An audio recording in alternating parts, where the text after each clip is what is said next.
সকালে খাওয়া দাওয়া করেননি। সুপ্রিয় দর্শক মণ্ডলী, আপনাদের সকলকে আজকের এই ভিডিওতে সুস্বাগতম জানাচ্ছি।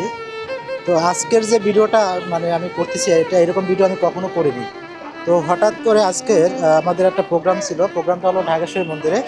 তো আসার পরে এক চাচা আমাকে বলতেছে যে আমি গ্রামে যাব, সেই গ্রামে যাওয়ার টাকা নেই। আসলে তিনি মূলত গ্রাম থেকে ঢাকা আসছিল কাজ করার জন্য। আসার পরে তো এখন এই জায়গায় নাকি কাজ পায় না। আপনি কাজ পাননি নাকি? এখানে আসছিলেন কাজের জন্যই? আচ্ছা, কবে আসছিলেন এখানে? 5 দিন হয়েছে কাজের জন্য আসছেন। আর এখানে খাওয়া দাওয়া করছেন?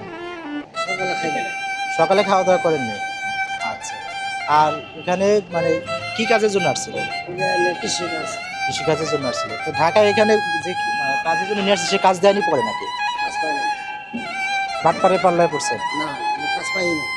আপনাকে নিয়ে আসছে, কাজ দেয়নি? আপনি নিজে আসছেন, আসার পরে এখন মানে টাকা ছিল না, এই জন্য এখন যেতে পারতেছেন না। যাওয়ার জন্য কত টাকা দরকার? 420 টাকা দরকার। যাই হোক, এখন আসলে আমার ভিডিও করার উদ্দেশ্য ছিল না।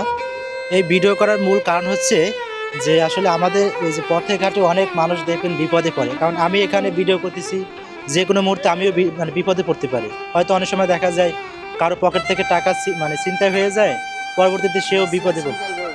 হ্যাঁ, না ওইটাই না। যাই হোক, এখন এরকম যদি কোনো মানে কেউ যদি বিপদে পড়ে, তাহলে আপনারা অবশ্যই তাদেরকে সাহায্য করবেন, যতটুকু সম্ভব তাদের পাশে দাঁড়ানোর চেষ্টা করবেন।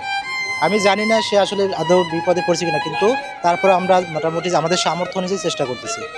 যাই হোক, আজকে ভিডিওটা এই পর্যন্তই। আর আপনারা সবাই সাহায্য করবেন, এইটুকুই। এর জন্যই ভিডিওটা করা, কারণ এই ধরনের ভিডিও আমি মূলত করি না।